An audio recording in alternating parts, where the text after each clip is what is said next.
Hello, I'm M K Srinivas. Hello everyone. I'm dealing with Contract Act 1872, Agency Sections 182 to 238 in the last videos, and I was telling about the rights of the agent, that is Section 219 to 225 and 217, where right of the retainer is envisaged. Right to remuneration is under Section 219 and 220, and right of lien is 221, right of indemnity, that is 222, 23 and 24, and right to compensation is under section 225. This right to indemnity sections is enshrined in 222, 223 and 224. I was also talking about some of the illustrations given in my last video, wherein I have that was envisaged that there are three illustrations given, and one employs E to recover, that is one illustration, and illustration number 2, A employs P recover 1000 rupees from C through B's misconduct. The money is not recovered, it is entitled to the remuneration for his services and must make good the loss. Then illustration under section 222, be at Singapore under instructions from A, that Kolkata contract which I have discussed in my last video. Now there are other illustrations also I had discussed under section 222 and section 223, 223 and 224.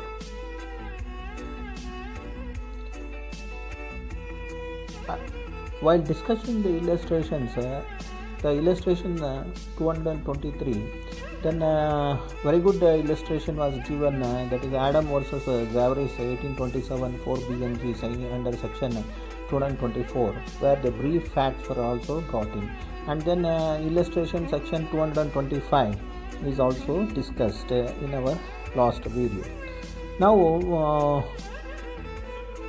we have to come to this one, relations of the principal and the agent, the third party, that is the last chapter of the sections, that is sections 226 to 238, and it is having 12 sections I have to go through. For that purpose I am just going through half of the portion in this video, and another half will be dealt in the next video, which will be the final video under agency section.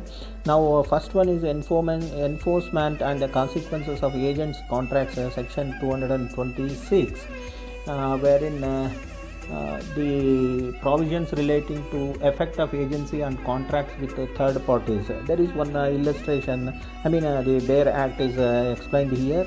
Enforcement and consequences of the agent's contracts, section 226 lays down that the contracts entered into through an agent and obligations arising from the agent done by the agent may be enforced in the same manners and will have the same legal consequences as if the contract has been conducted by them and has been entered into, and the acts done by the principal in person.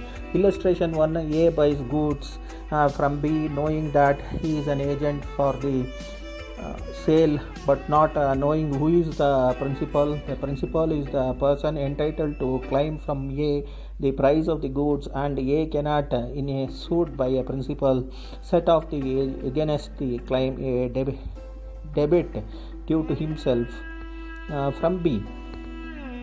It must be a debt due to him from B. Then B illustration says, A being B's agent with authority to receive money on his behalf receives C a sum of money due to B. C discharged of his obligation to pay the sum in quantum to B. Now section will go to next section, that is principal.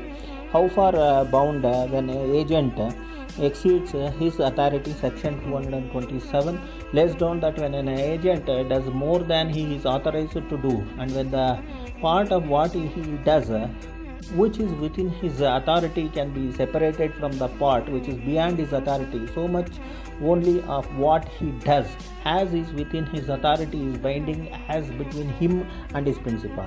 Now this is the bare act that we have to remember while writing this section 227, and wherein I also said when an agent does more than he is authorized to do, and when the part of he does which is within his authority can be separated from the part which is beyond the authority of the agent.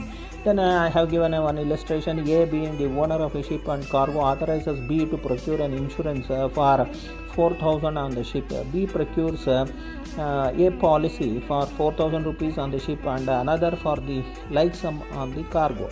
A is bound to pay the premium for the policy on the ship, but not the premium for the policy on the cargo. So this is one illustration for section 227. It's a very elaborate, and it gives the inherent meaning of that section which is enshrined in this contract act. Then principal not bound when agent exceeds authority, that is over.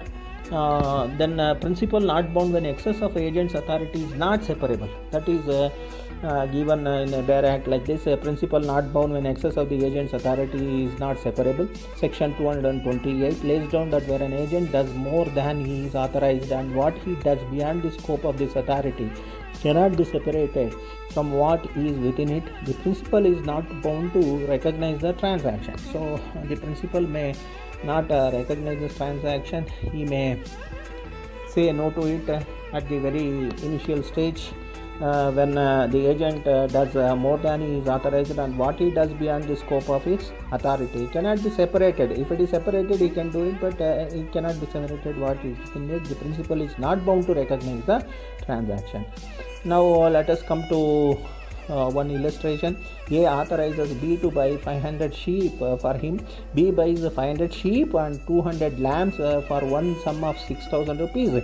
A may repudiate the whole transaction. A may not agree with it, and he may repudiate the whole transaction. This is one of the illustrations for this principle how for bound when excess of agent's authority is not separable.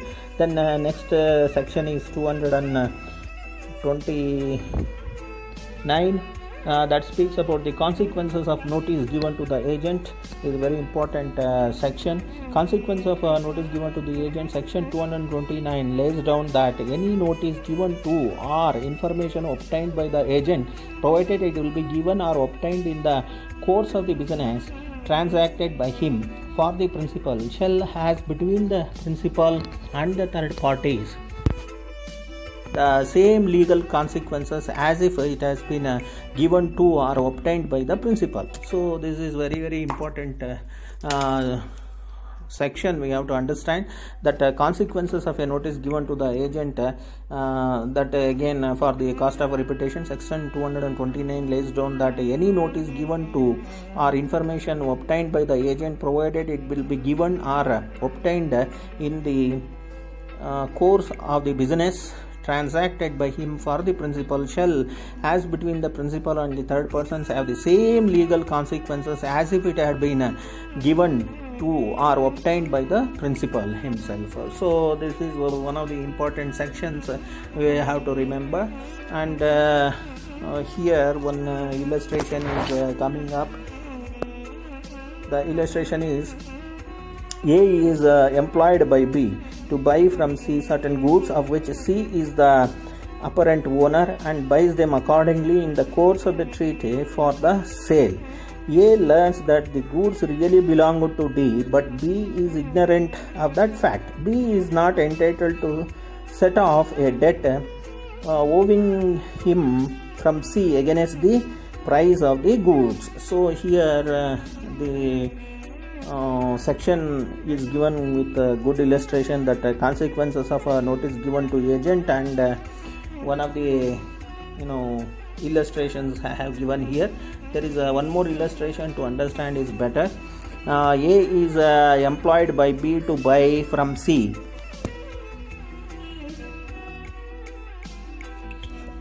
from C, goods of which C is the apparent owner. A was before he so employed a servant of C, and then learned that the goods really belong to D, but B is ignorant of the fact. In spite of the knowledge of the agent, B may set off against the price of the goods a debt owing to him from C. So this is also one of the best examples to understand the notice consequence of a notice given to the agent. And we have to understand the very next section, that is section 225. Agent cannot personally enforce, not bound by the contracts on behalf of himself. This is the agent cannot personally enforce, not be bound by contracts on behalf of the principal. Section 230 lays down that the absence of any contract to that effect, an agent cannot personally enforce contracts entered into by him on behalf of the principal, not he is personally bound by them. So this is one of the sections we have to study. Then there is another section, right of parties to. We start studying in depth in the next video all these sections hereafter. That is section 231 says about rights of the parties of the contract made by the agent not disclosed.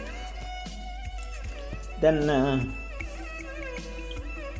we have another section, that is section 232, which tells about the